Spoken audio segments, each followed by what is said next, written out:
¡Hey, chavalada! Otro domingo más aquí con vosotros, y sin ir a misa, pero sí aquí. Ya os he dicho, bueno, me quito las gafas como siempre para no perder la costumbre.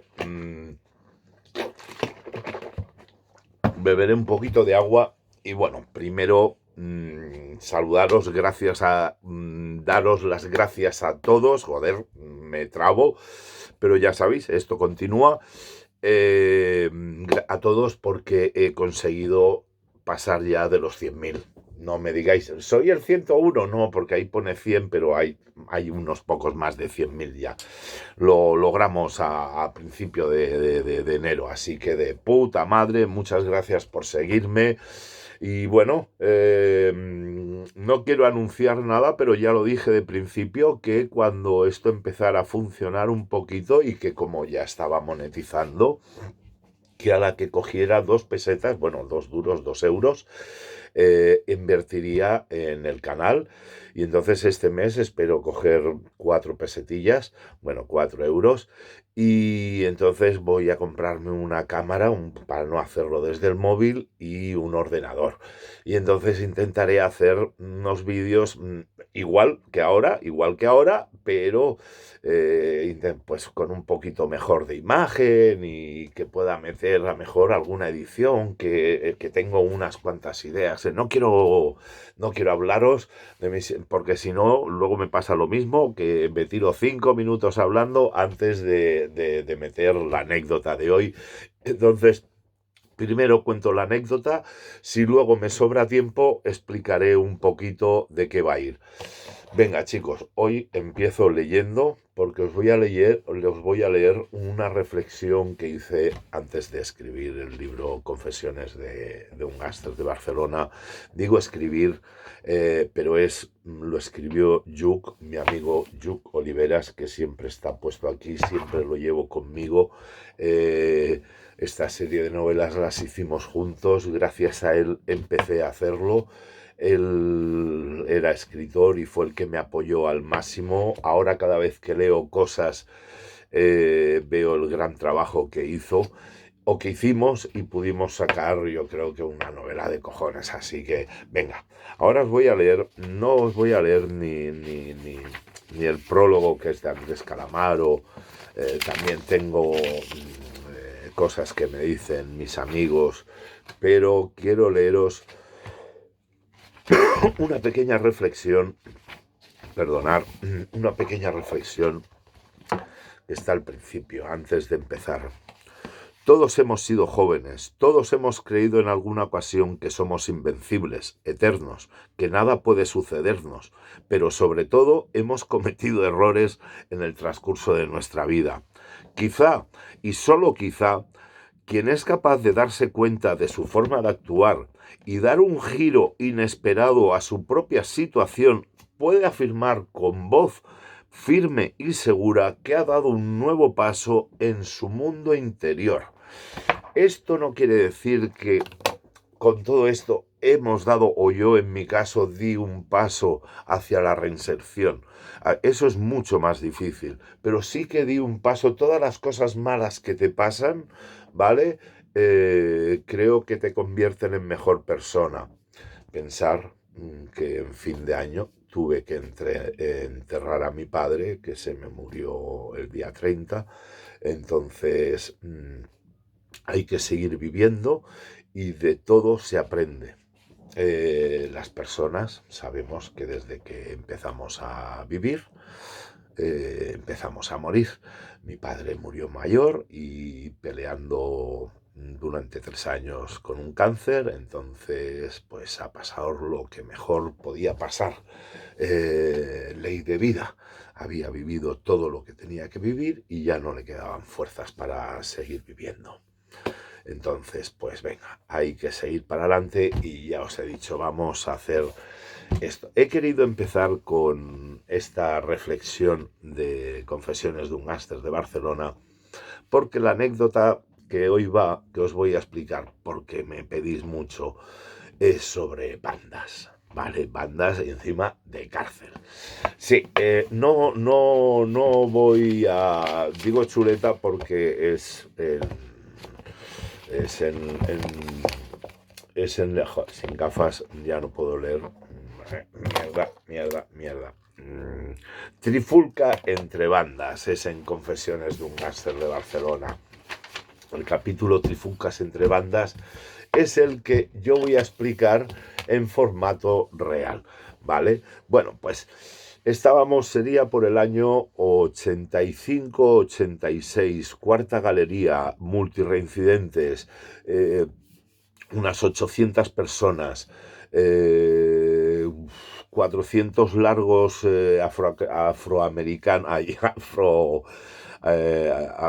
africanos, negros, y 400 largos y 300 largos españoles, entre ellos latinoamericanos también. Vamos a ver. Pensar, pues claro, que había pues 3 grandes bandas, o incluso diría 4 grandes bandas, solamente por raza social, ¿no? Negros por un lado, latinoamericanos por otro, blancos por otro, y luego la otra raza social, por decirlo de alguna forma, los gitanos. Los gitanos estaban ahí como que no se llevaban bien con los payos, que no era del todo cierto, pero los muy agitanados, pues muy agitanados, y los muy payos, y ya está. Y entonces entre esas 4 luego habían otras muchas más bandas, porque claro, los de Hospitalet tenían su banda, los de la Mina tenían su banda, los de barrios pues de más extrarradio, y que había más personas delincuentes, pues eran bandas mayores. Que si venía uno de Guinardó como yo, que habían 4 delincuentes, pues no teníamos bandas, ¿vale? Entonces, ¿qué pasa? Yo en aquel entonces, por relaciones, vivía con colombianos, que ya sabéis que tengo un vídeo que como mi relación con los colombianos. Pues bueno, en aquel momento vivía con colombianos, con Carro Loco y Palillo, y bueno, lo que pasó que yo estaba ahí apoyado así, vivía en el segundo piso con ellos y estoy apoyado, y de golpe y porrazo veo pasar corriendo a estos dos, que eran unos piezas, eran gamines colombianos, y muy malos, malos en el sentido de que iban siempre con ideas mal, enganchados en la heroína, y la cosa que les veo meterse en la celda de 2 negros, bueno, era de 4 negros, pero bueno, que había 2 o 4 negros dentro que vendían caballo. Pero estos colegas míos viven conmigo, no tienen dinero, lo sé. Entonces, que se metan para ahí, me quedo extrañado. La cosa que al poco tiempo se oye una trifulca, mis colombianos salen, cierran la puerta con el pasador de hierro, pero no se van corriendo, se quedan ahí. Sobre todo uno, para ellos, se queda así esperando con un torniquete, con un estilete en la mano. Y es que en las puertas de la cárcel pues hay un agujero, y él estaba esperando que los de dentro se asomaran para pedir ayuda y que les abrieran la puerta, ¿no? Y entonces lanzarles una puñalada, ¿no? Era la mente de Palillo, así. Te creo que está muerto. Pero bueno, la cosa que sí, que Julio se asomó para ver si pasaba alguno de los suyos, de negros o amigos suyos, y que le abrieran la puerta.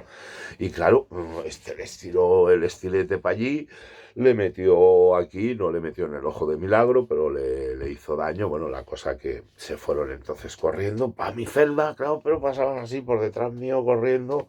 Se emparapetaron. Emparapetar es meter mierdas, colchones y tal, porque sabían que iban a ir a por ellos.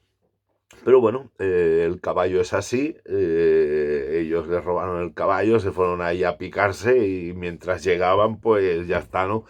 La cosa ¿qué pasa? Que claro, aquello es una revolución. Cuando se abre la puerta de los negros, pues es porque están con más negros. Me explican lo que ha pasado, ya se reúnen unos cuantos de ellos, empiezan a coger patas de cama, que eran como hachas, palos, bueno, que van a por los colombianos. Pero claro, los colombianos tienen más amigos, yo vivo con ellos, entonces pues hostia, uno de los negros, el Jesse James Water, era amigo mío, habíamos entrado preso juntos.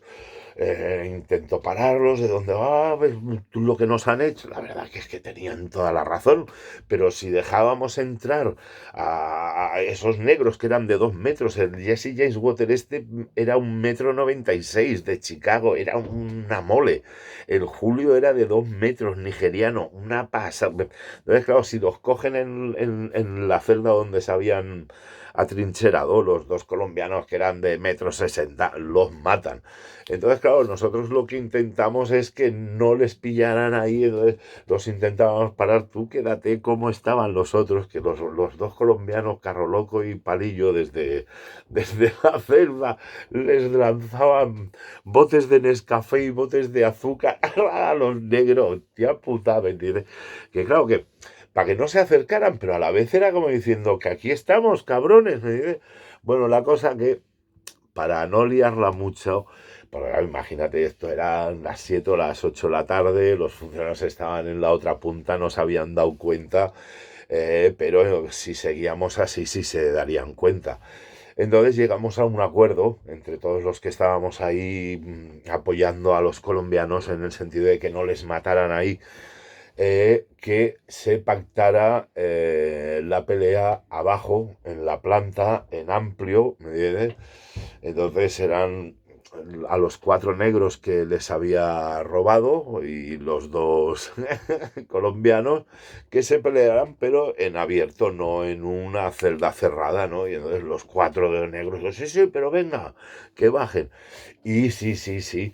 Los dos colombianos eran bravos porque enfrentarse contra esos 4 negros era echarle cojones. Pero bueno, ya le echaron cojones o inconsciencia en robarles la heroína, ¿no? Pero la cosa que pasó eso y entre todos pues logramos que la pelea fuera abajo. Primero porque, no porque somos cabrones, así desde arriba lo veíamos mejor y veíamos todo lo que pasaba, ¿me entiendes? Aunque yo digo esto, pero yo estuve abajo con ellos para que fuera más o menos legal la pelea. Pero la verdad que, claro, eran 4 negros todos de 2 metros contra los dos colombianos, que sí que peleaban muy bien, porque los peleamos, van con 2 cuchillos, eran gamines y estaban habituados aunque les dieran, pincharon, ¿no? Y entonces, aunque recibían, daban. Pero los negros eran muy fuertes y llevaban como, bueno, no, llevaban patas de cama, y sabéis que las patas de cama pues son de patas de litera, entonces son patas, son tubos de acero, de círculo, y luego tienen un enganche así donde va el somier, ¿no? Y entonces, claro, si sacas eso del somier, pues es como un hacha, ¿no? Y entonces eso además ponían palos para atarlo y poder golpear desde lejos, aparte de ser negros de 2 metros. Entonces la verdad que los colombianos lo tuvieron mal en esa pelea, pero se fueron muchos. De los 4 fueron 2 tocados para el hospital, como los colombianos también, con brechas en la cabeza y tal. Pero bueno, ahí se quedó esa pelea. No es que se quedara ahí, esa pelea luego tuvo más broncas porque por culpa de esa pelea, esa noche, a 35 personas que vivíamos arriba en el segundo piso nos llevaron en artículo 10 a la quinta galería, al Chupano, lo que se dice, celdas de castigo, y a cada uno nos pusieron por diferentes cosas, ¿no? Yo me acuerdo que a mí, cuando vinieron a por mí para decirme o por las buenas o por las malas, vinieron 4 tíos con cascos, con escudos, con porras, y un jefe de servicio me leía un parte diciendo: este interno es altamente conflictivo y peligroso en el centro. Va armado con pinchos, atenta contra la vida de sus compañeros y vende droga en este establecimiento. Por eso se aconseja régimen cerrado. Ese era el parte. Como es normal, si ponen un parte así, que yo voy armado con pinchos es porque me habrían pillado con pinchos y tendrían que tener un parte disciplinario de haberme cogido pinchos. No existía. Si ponían que atentaba contra la vida de mis compañeros es porque habría un parte disciplinario como yo había pinchado a alguien y no lo había.